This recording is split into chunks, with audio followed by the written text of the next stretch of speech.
अस्सलाम वालेकुम। उम्मीद करता हूँ आप सब बाखैरियत होंगे। आज हम 54 ई कचहरी जो कि 23 दिसंबर को कंडक्ट हुई है, की पॉइंट्स को हम डिस्कस कर लेते हैं। मैंने ये सारी चीज़ें उर्दू में लिखी हैं, साथ साथ बताता भी आता हूँ। बहुत सारे बच्चों ने क्वेश्चन किया हुआ था कि नया सिलेबस होगा कि पुराना सिलेबस होगा, तो फेडरल बोर्ड ने उसका आंसर किया है कि नया सिलेबस होगा for 9 class and 11th class. 2 क्लासों के लिए नया सिलेबस होगा और पुराना सिलेबस किन के लिए होगा? 10th class and second year के लिए। और इसके साथ साथ प्रैक्टिकल 9 और 11 का प्रैक्टिकल इस साल नहीं होगा, वो उनकी 10th और सेकेंड ईयर लाइक 12 के साथ होगा। ये चीज़ सारी यही थी। और एक और क्वेश्चन था कि जो बच्चे इंप्रूव करना चाहते हैं जो या फेल हो गए, उनका सिलेबस न्यू होगा कि ओल्ड होगा? तो उनका सिलेबस ओल्ड ही होगा। करिकुलम 2006 वाला उनका सिलेबस वही रहेगा जो ओल्ड था। ये मैंने जो है मेन पॉइंट्स बता दिए हैं। इस साल 9 और 11 का पीबीए नहीं होगा और 10th और 12 के बच्चे जो 9 या फर्स्ट ईयर में फेल हो गए या इम्प्रूव करना चाहते हैं, तो वो पुराने सिलेबस के मुताबिक इम्प्रूवमेंट दे सकते हैं। उनका सिलेबस पुराना रहेगा, उनकी बुक्स भी पुरानी रहेंगी। पॉइंट नंबर 2, फेडरल बोर्ड ने एक नोटिफिकेशन जारी किया था ईच वन टीच वन, जिसके मुताबिक उन्होंने बोला था कि 10 मार्क्स एक्स्ट्रा मिलेंगे।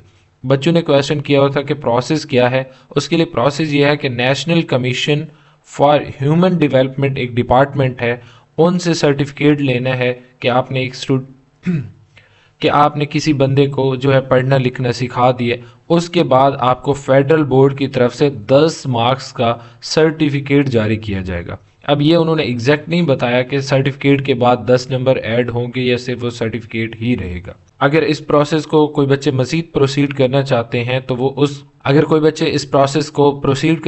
हैं तो वो national commission for human development की वेबसाइट पर जाकर इंफॉर्मेशन ले सकते हैं।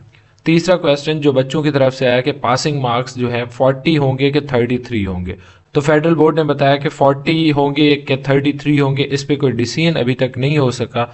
इसका डिसीजन जब होगा तो सारे बोर्ड अभी इस पर डिसीजन कर रहे हैं। जब कोई फिलहाल कोई पक्का कोई फैसला नहीं हुआ होगा तो उसके बाद वो नोटिफिकेशन जारी कर देंगे। अगर डिसीजन हो गया तो 40% के साथ, अगर डिसीजन नहीं हुआ तो 33% के साथ चलेगा।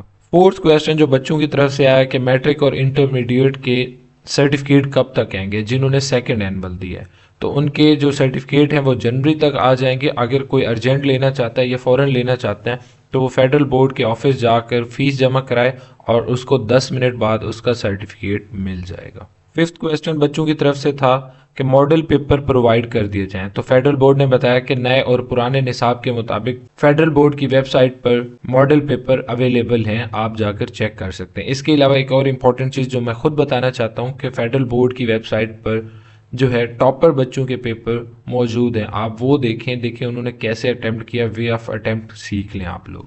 छठा क्वेश्चन जो बच्चों ने किया कि रीचेकिंग की क्या पॉलिसी होती है। रीचेकिंग की पॉलिसी ये होती है कि काउंटिंग की जा सकती है या कोई क्वेश्चन अनचेक रह जाता है तो उसको दोबारा चेक किया जाता है। बाकी कोई ऐसा प्रोसेस नहीं है, कोई ऐसी पॉलिसी नहीं है जो क्वेश्चन चेक हो चुका है, जिसको नंबर अलॉट हो चुके हैं, उसको दोबारा चेक नहीं किया जाता। चाहे वो आपके 3/4 बन गए बट आपके 4/4 बनते हैं, लेकिन वो दोबारा चेक नहीं होगा। सेवंथ क्वेश्चन जो बच्चों ने पूछा कि पेपर कब स्टार्ट होंगे, तो उन्होंने बताया कि 10th क्लास के पेपर 18 मार्च से शुरू होंगे और सेकेंड ईयर के पेपर 22 मई से शुरू होंगे। इसमें स्टेप ये होता है कि सबसे पहले 10th क्लास के पेपर होते हैं जो कि 18 मार्च से शुरू होंगे। जब वो ख़त्म होंगे 15-20 दिन बाद तो फिर 9 क्लास के शुरू होंगे। 9 क्लास के ख़त्म होंगे तो उसके बाद प्रैक्टिकल चलते रहेंगे और प्रैक्टिकल ख़त्म होंगे तो सेकेंड ईयर के पेपर शुरू हो जाएंगे। और सेकेंड ईयर के पेपर्स के बाद जो है फर्स्ट ईयर के पेपर होंगे और उनके बाद प्रैक्टिकल चलेंगे, जब तक ये सारा प्रोसेस मुसलसल चलता रहेगा। अगर आप कोई और क्वेश्चन पूछना चाहते हैं तो कमेंट्स में आप क्वेश्चन पूछ सकते हैं। I will try my best कि मैं आपको आंसर दूं। Thank you so much for watching the video. Do subscribe.